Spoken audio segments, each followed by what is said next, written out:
अखंड मंथन के सभी दर्शकों को नमस्कार। मैं हूं शेखर त्रिपाठी और आप देख रहे हैं हमारा YouTube चैनल अखंड मंथन। आज आगे क्या होने वाला है कि विशेष एपिसोड में हम आपको दिखाने जा रहे हैं क्रेग हेमिल्टन पार्कर की कुछ भविष्यवाणियां, जहां उन्होंने रूस के द्वारा जापान के कुछ द्वीपों पर कब्जा किए जाने की भविष्यवाणी की है। जी हां, क्रेग का कहना है कि रूस जापान के कुछ द्वीपों पर कब्जा करने की कोशिश कर सकता है और यह बिल्कुल संभव है।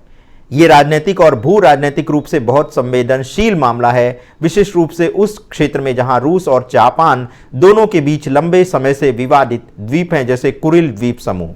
यदि रूस अपनी स्थिति मजबूत करने के लिए जापान के करीब स्थित द्वीपों पर कब्जा करता है तो यह निश्चित रूप से एक बहुत खतरनाक स्थिति बनती हुई दिख रही है, जो न केवल जापान बल्कि पूरे क्षेत्र में एक गंभीर खतरा उत्पन्न कर सकती है।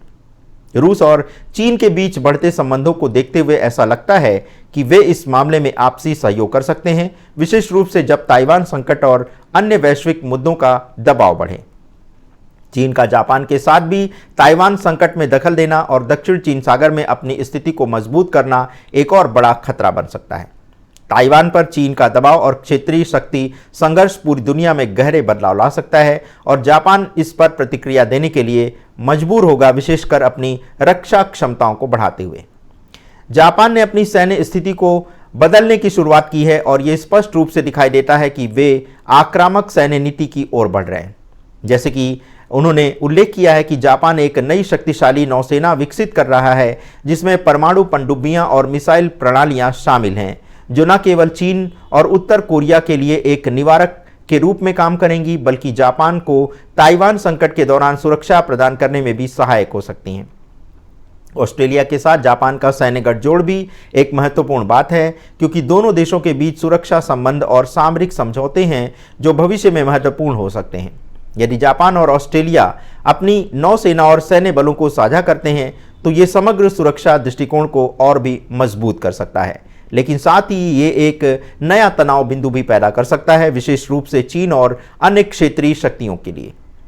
उन्होंने जापान के भीतर प्राकृतिक घटनाओं और पर्यावरणीय संकटों की भी भविष्यवाणी की है, जैसे कि कीड़ों का प्रकोप और माउंट फूजी में संभावित विस्फोट। जापान एक भूगर्भीय रूप से अत्यधिक सक्रिय क्षेत्र है और इस प्रकार के प्राकृतिक संकट वहां पर कोई नई बात नहीं है, लेकिन जैसा कि उन्होंने संकेत दिया है कि माउंट फूजी में विस्फोट या अन्य भूगर्भीय घटनाएं स्थानीय निवासियों और पर्यावरण को गंभीर रूप से प्रभावित कर सकती हैं। किसी बड़े भूकंप या विस्फोट से पहले की गतिविधियां, जैसे कि कीटों का प्रकोप, अक्सर पर्यावरणीय परिवर्तन का संकेत तो देता ही है।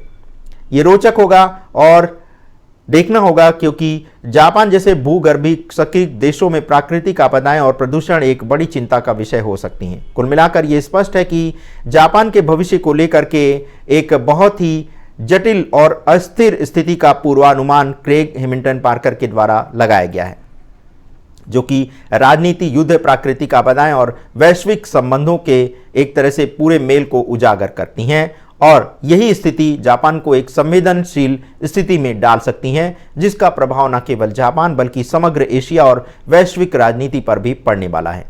ये एक ऐसा समय है जब वैश्विक घटनाएं धीरे धीरे आपस में मिलने लगेंगी और युद्धों या संघर्षों की शुरुआत अचानक से हो जाएगी, जैसा कि आशा भी की जा रही है।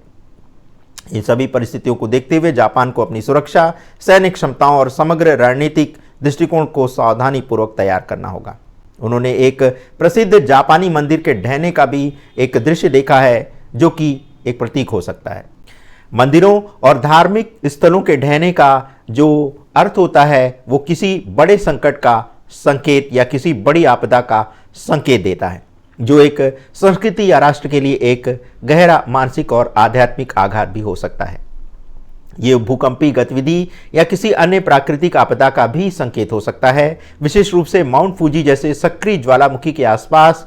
ये एक संभावित संकेत हो सकता है कि कोई बड़ी प्राकृतिक आपदा जापान को प्रभावित करने वाली है। उनका यह विश्लेषण है कि रूस और चीन मिलकर जापान के लिए एक बड़ा खतरा बन सकते हैं और ये मौजूदा वैश्विक स्थिति में एक बड़ी चुनौती बन सकते हैं।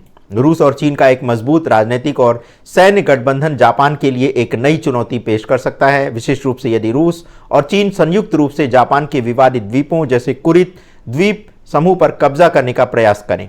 रूस और चीन दोनों के पास सैन्य ताकत है और यदि वे एक साथ जापान पर दबाव डालेंगे तो ये एक बड़ी सैन्य चुनौती उत्पन्न कर सकता है। जापान के आर्थिक संकट और वृद्ध आबादी के मुद्दे को लेकर आपकी भविष्यवाणी काफी गहन है। जापान की धीमी आर्थिक वृद्धि और वृद्ध जनसंख्या के कारण यह स्पष्ट है कि उन्हें कुछ अब नया करना होगा।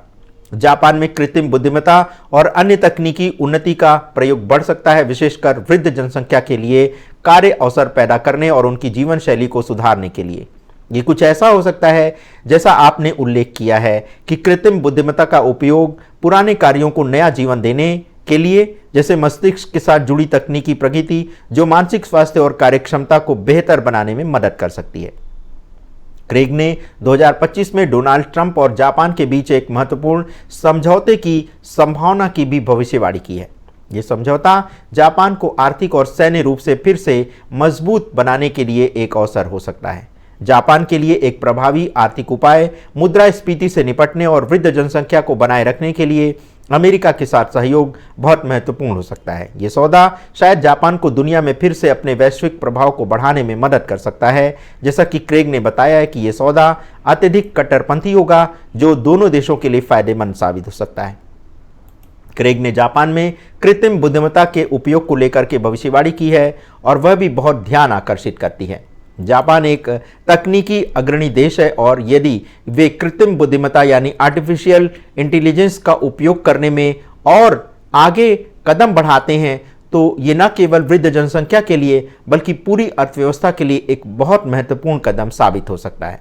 उदाहरण के लिए मस्तिष्क और तकनीकी प्रगति का सम्मिलन जो मानसिक समस्याओं जैसे कि मनोभ्रंश के इलाज के लिए उपयोगी हो सकता है, ये एक नया क्षेत्र हो सकता है जहां जापान दुनिया को एक नई दिशा दिखा सकता है। और इसी के साथ क्रेग ने जापान के सैन्य बलों और उनके बढ़ते आक्रामक दृष्टिकोण का भी उल्लेख किया है जो बहुत ही व्यवहारिक और संभावित है, विशेषकर जब हम चीन और उत्तर कोरिया के बढ़ते सैन्य दबाव को देखते हैं। जापान की नई नौसेना और परमाणु पनडुब्बियों के निर्माण से यह संकेत मिलता है कि जापान अपनी रक्षा को और अधिक मजबूत करने के लिए तैयार है।